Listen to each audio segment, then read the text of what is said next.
बिस्मिल्लाहिर्रहमानिर्रहीम। अस्सलाम वालेकुम नाज़रीन। आँखों के गिर्द स्याह हल्के ख़त्म करने का ज़ुबैदा आपा का ज़बरदस्त जादुई टोटका।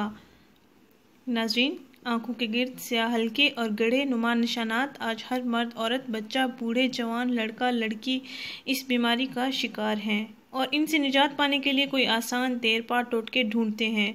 नाज़रीन, आज हम हमेशा की तरह ये मसला भी हल कर देंगे। नाज़रीन, आज हम आपको आंखों के गिर्द स्याह गढ़ों और हलकों से निजात पाने का एक बेहतरीन, आसान और सस्ता तरीका बताने जा रहे हैं, जिसके करने से आपकी ये परेशानी भी ख़त्म हो जाएगी इंशाअल्लाह। नाज़रीन, ये मसला आज के दौर में सबके साथ लाहक है और ये निशानात चेहरे पर बुरे असरात छोड़ते हैं और इस तरह हमारी आंखों की खूबसूरती पर भी असर पड़ता है। नाज़रीन, आज जो हम आपको टोटका बताने वाले हैं वो ये है। नाज़रीन, एक प्याली में नारियल का तेल लें, इसको कोकोनट ऑयल भी कहते हैं। इसको उंगलियों की मदद से आंखों के गिर्द हल्का हल्का मसाज करें। नाज़रीन, ये मसाज 10 मिनट तक करते रहें और नाज़रीन, ये टोटका रात को सोने से पहले करना है और फिर सो जाना है।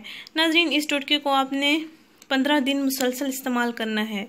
मुफीद असरात आपके सामने आ जाएंगे। नाज़रीन, सबसे अहम बात यह कि आप अपनी नींद पूरी करें। नींद का आंखों से बहुत गहरा ताल्लुक है। नाज़रीन, सुबह उठकर आप अपनी आंखों पर ठंडे पानी के छींटे मारा करें। इंशाअल्लाह आहिस्ता आहिस्ता ये स्याह हल्के गड्ढे कम होना शुरू हो जाएंगे और आपको बेहतरीन नताइज मिलेंगे। नाज़रीन, हमारी इस वीडियो को दूसरों के साथ ज़रूर शेयर करें। हमारा चैनल ज़रूर सब्सक्राइब करें। शुक्रिया। अल्लाह हाफिज़।